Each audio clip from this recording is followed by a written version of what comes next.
Very excited about the win Saturday. I think I was probably overdid it in post game, but just the environment. Our guys, I made this statement about, hey, we're not going to let an environment, an opponent, humidity, affect our mindset, and they certainly did not. It was a great college football game atmosphere. Excuse me, and had the battle of the weather delay a little bit, so it was a little bit different pregame for them. And the guys went out there and played for 4 quarters, all 3 phases, found a way to win. But I couldn't be prouder really on the adversity piece of it. All the elements and things I mentioned, part of the adversity thing, and how we handled it, I thought was top notch. And we can certainly play better, particularly on offense. But I got to say, I'm not sure if we can play much better on defense, to be honest with you. They were lights out. And from start to finish, I know I made this statement to give us our best chance was making them one-dimensional. They did it. And then later in the week, I started talking about us tackling all their skill guys in space. And they did that first half. That's why we're in the game, right? They kept it close, and then the second half they continued to do it, and that won the game. But their ability in the first half to tackle because they're one dimensional kept the score to the point where we could, okay, we missed some shots, we did this, we did that, and we got to the ground game and we found a way to run the football.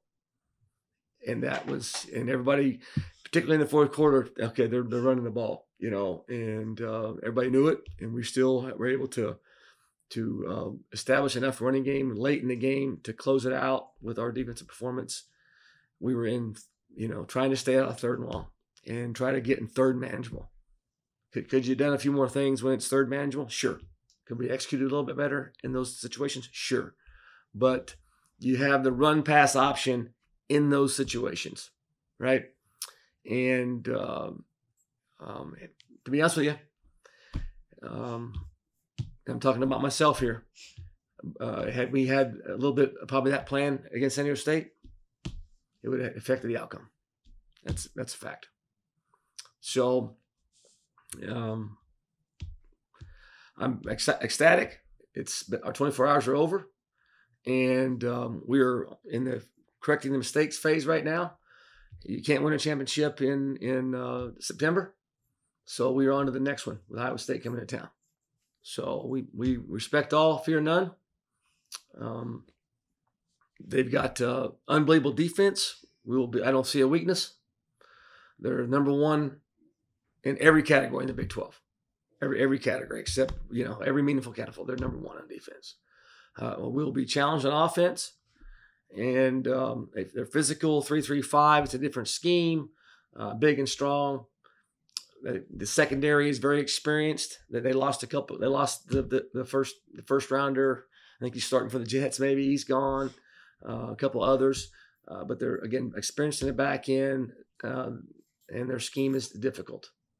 And you can look at their data will say that. Offensively, big tight ends. The two guards are 2 and 3, 4-year starters. They're big up front.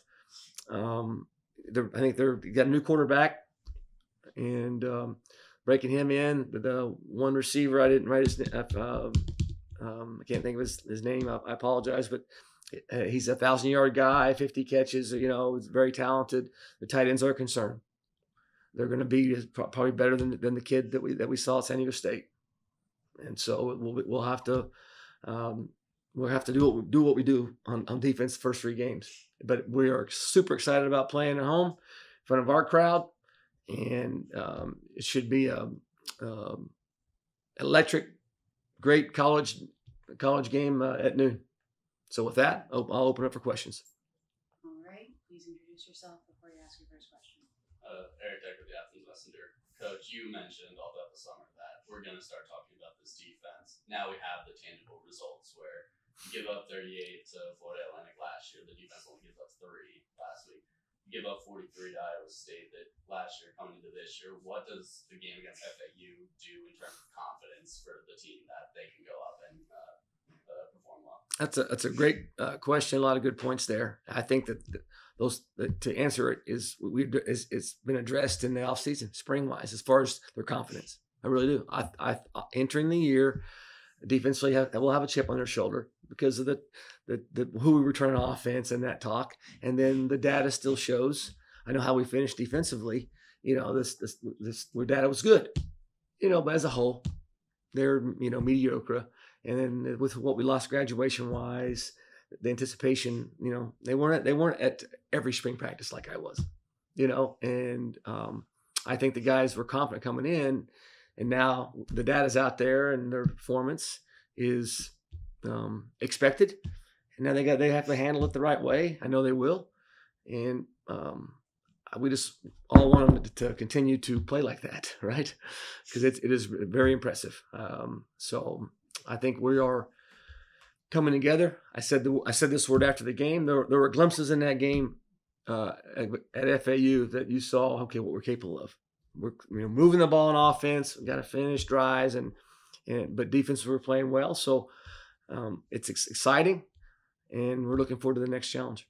And then kind of just to add on, last week when we talked to Bryce after the game, when we asked him what was working with the defense so well, he mentioned how it was just the familiarity with Nowinski's system this time around. So on the coaching side of the ball, what does Nowinski kind of just do so well? Yeah, you got to tip my hat. I did after the game on Spence and the guys on defense that we did some three safeties. All right, we hadn't shown. Did the impact on it, with a new quarterback that maybe hadn't seen it on film. Is that some of the reason? I just know stopping the run was huge. Having the three safeties ready, I think Spence anticipated us being able to not shut it down like we did, okay, but control enough where they're going to be a little bit more pass happy. Okay, now we got a third safety on there. Phenomenal job on our personnel on defense. Utilizing Mecca, Adonis is out, and just phenomenal job on our personnel, getting pass rush going, and getting Vonnie out when he needed a break. And is he getting some fresh legs in there? The humidity and all those things. Masterful job, the most dominating defensive performance I've seen, top to bottom, and that's what it is. And I know Spence will tell you they can play better. So we got practice today to go out there and work on it. Aiden Crowley with WIB coach, they always tell you that great teams just kind of find a way to win in a gutsy performance. Did you learn anything specifically about this team on Saturday? Well, they continue to fight and play hard. I know that. My message this afternoon to the team, particularly at the start of the game, we can perform better. It was a hostile environment. All right. And their student section did a great job. We see it here every home game, and it was a lot of fun. They knew they had some great adjectives on everybody's mom for sure. But that's college football, and so I think as a football team, we were feeding off the energy of that game, but we have to play within ourselves and not get caught in the moment a couple times and learn from that, as it's going to be like that when we go on the road the next time. I think it's Bowling Green, whatever that is their next road game, and it's probably their homecoming. I know Northern, that's their homecoming. It's going to be hostile. It's college football, and I want us to worry about us and not get sidetracked at times. And the guys, after the first couple of series, we settled in and took off. Bobby Warwick from the Post. I think you guys had over 40 rushing attempts against FAU. Will that emphasis on the ground game be continued throughout the season, and specifically Saturday against Iowa State? It's Monday. That's something later in the week I could probably answer better. Statistically wise, I would say 40 runs against Iowa State would be tough because they stopped the run now. So we're gonna have to continue to find ways to balance. To stay balanced, And to do that, the score dictates that, and then how's your defense ability? I mean, are they getting 3 and outs? Are they getting, what's the field position? There's a lot of things that go into that, but I think balance is the word that I want to use there. And then, Coach, you kind of mentioned kind of a sluggish performance from the offense, kind of inability to finish drives. How much do you attribute kind of the moving parts that you've had this season to the ability to finish off those drives and find points in the red zone? Yeah. Again, that's a good question. The turnovers are a huge concern. All right, we can't have them. I think we had 4 up there last year in Ames. No way you're going to win a game. So that is the number one priority right now is the turnover piece. Finishing, we're not gonna make an excuse on the moving pieces. We've had some. The 11 guys out there need to do their job. We gotta put them in position as coaches to finish it. We're more capable of what we're showing. I don't want to take anything away from the defenses that we're seeing, but we've got to score touchdowns, and we're capable, and it's a work in progress. Our guys are going to keep working, and we're going to find a way. Kind of going on to Ohio State, obviously everyone kind of knows what's going on around the program there. I kind of want to ask from your guys' perspective, a new quarterback, their 2 top rushers didn't touch the ball when you guys played last year. What challenges does that kind of bring in terms of limited film on who you're going up against? Yeah, I mean, I know the quarterback's a new guy. The film, that's what we got. So we're able to watch and see him through 2 games. I have not seen enough film to say there's been some scheme adjustments on their end because they've got some different personnel, particularly at quarterback. I'm not ready to answer that just yet on scheme, but I know Coach Campbell. His team is tough, very disciplined, next man up mentality. I coached against him. I've seen his teams play when he was at Toledo as a coordinator and a head coach. His track record is very impressive. So I know they're going to come ready to play whomever is out there for them, and they'll be well coached, and it should be a hard fought game.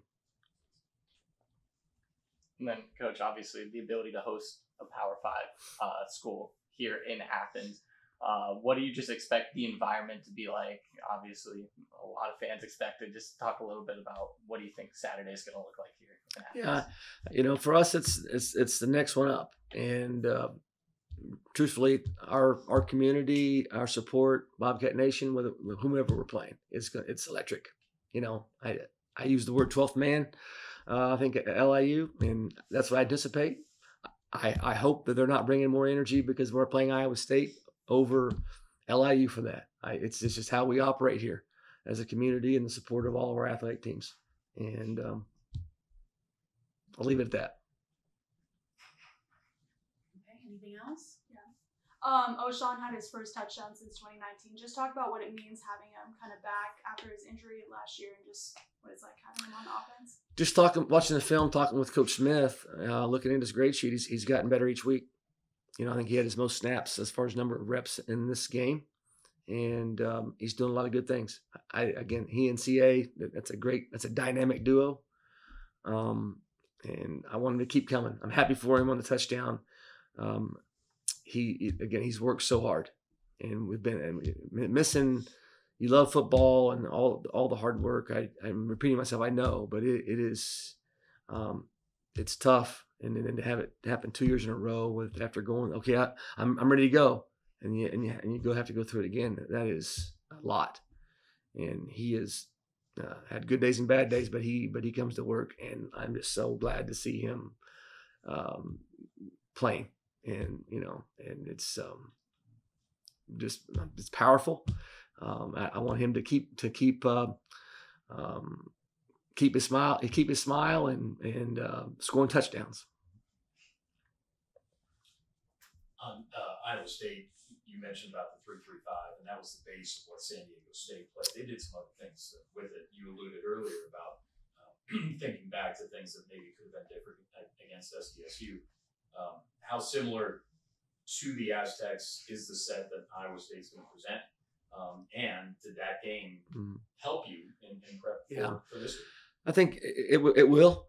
The difference between the two is the amount of pressure. Probably just look at, if you just break it down and look at the data, there's more pressures from San Diego State. Iowa State doesn't. They're just so good. They don't need to do a lot of pressuring. You know, I mean, the 3 down linemen. I mean, they're stopping the run with 3 guys. You know, and I'm not. I mean, their backers are there, and then the third safety. Don't get me wrong, that's why they do it. But they have him positioned in the back end for. They're very sound for RPO stuff. They're very sound for play action stuff. And then when you run the ball, those guys are there. You know, for a 2-yard gain. Sometimes less than that. You know, so that's where the challenges comes in. But it will help us. I just don't know the piece of the non-pressure. They just find ways. The data set. I mean, they're number 1 in every category in the Big 12 in defense. And you may have seen that from a great team. You know, a great team from from 1 year, but consistently since Coach Campbell's been there, they are top 2 in every category, and so they're doing it year in and year out. And so, yeah, they're recruiting to their system. They've got great players, but their scheme's got a lot to do with that too.